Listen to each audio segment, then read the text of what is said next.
warahmatullahi wabarakatuh. Kami dari kelompok 4 ingin mempresentasikan sejarah perkembangan Islam. Saya Tiara Yunika sebagai moderator. Dan ini rekan saya, Miriam Hoirunisa, saya Safiana.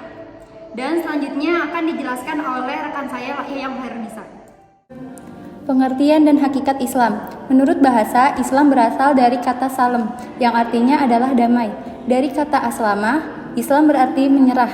Dari kata salim, Islam berarti suci dan bersih. Menurut istilah, Islam adalah ketundukan hamba kepada Allah sebagai Tuhan seluruh semesta alam, meyakini bahwa Nabi Muhammad SAW adalah utusannya, dan Al-Quran adalah kitab suci dari Allah untuk membimbing umat manusia menuju kebahagiaan sejati dunia dan akhirat. Tujuannya untuk memahami ajaran agama sedalam-dalamnya. Yang kedua, ada sejarah perkembangan Islam pada masa Nabi Muhammad SAW. Yang pertama, periode Mekah, yaitu sebelum masuknya Islam, kebanyakan bangsa Arab beribadah dengan cara menyembah berhala dan menjadikan Ka'bah sebagai pusat peribadahannya. Yang kedua adalah kelahiran Nabi Muhammad SAW, yaitu dilahirkan di tengah Bani Hashim di Mekah, Quraisy pada hari Senin pagi tanggal 12 Rabiul Awal. Ketika itu Raja Yaman Abraha dengan pasukan gajahnya menyerbu Ka'bah untuk menghancurkan Ka'bah, sehingga tahun tersebut disebut juga dengan tahun gajah atau dengan 20 April 571 Masehi. Dan yang ketiga adalah periode dakwah dengan diam-diam.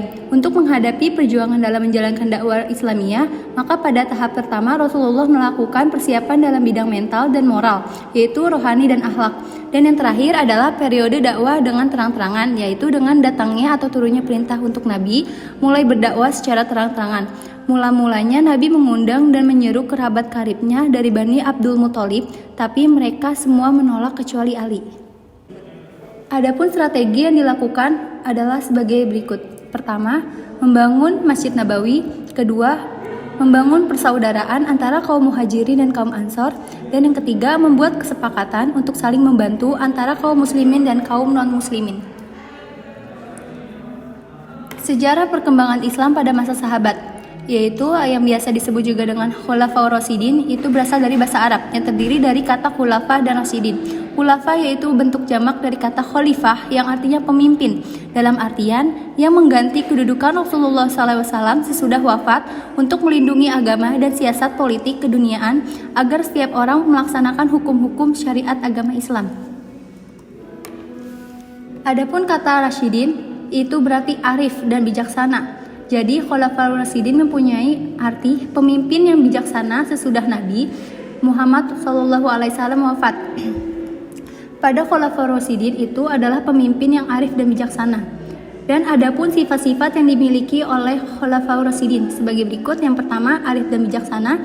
Yang kedua, berilmu yang luas dan mendalam. Ketiga, berani bertindak. Keempat, bermauan keras. Kelima, berwibawa. Keenam, pengasih dan penyayang. Ketujuh, berilmu agama yang amat luas serta melaksanakan hukum-hukum Islam. Para sahabat yang disebut Khulafaur Rasyidin terdiri dari 4 orang, yaitu Abu Bakar Asy-Shiddiq, yaitu khalifah pertama yang menjabat dari tahun 11 sampai 13 Hijriah atau 632 sampai 534 Masehi.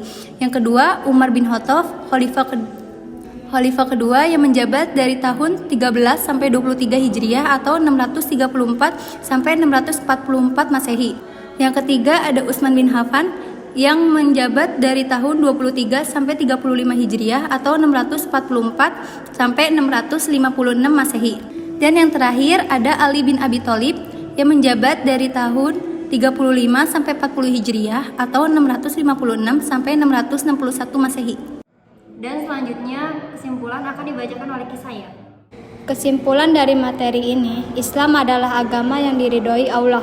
Islam adalah agama yang cinta perdamaian dan kesejahteraan, sangat menjunjung keadilan dan kejujuran, dan perlu diingatkan untuk menyebarkan perkembangan Islam perlu waktu berangsur-angsur lamanya, dan adanya perlakuan sewenang-wenang antar sesama manusia, tetapi manusia banyak hal yang telah mencoreng citra Islam di mata dunia. Mulai dari anggapan bahwa Islam adalah teroris sampai usaha-usaha untuk memecah belahkan kesatuan dan persatuan umat Islam di dunia. Semua hal tersebut juga tidak dipungkiri terjadi di Indonesia. Sekian materi yang dapat kami sampaikan. Kurang lebihnya mohon maaf. Jika ada yang kurang jelas, silakan bertanya. Terima kasih. Wassalamualaikum warahmatullahi wabarakatuh.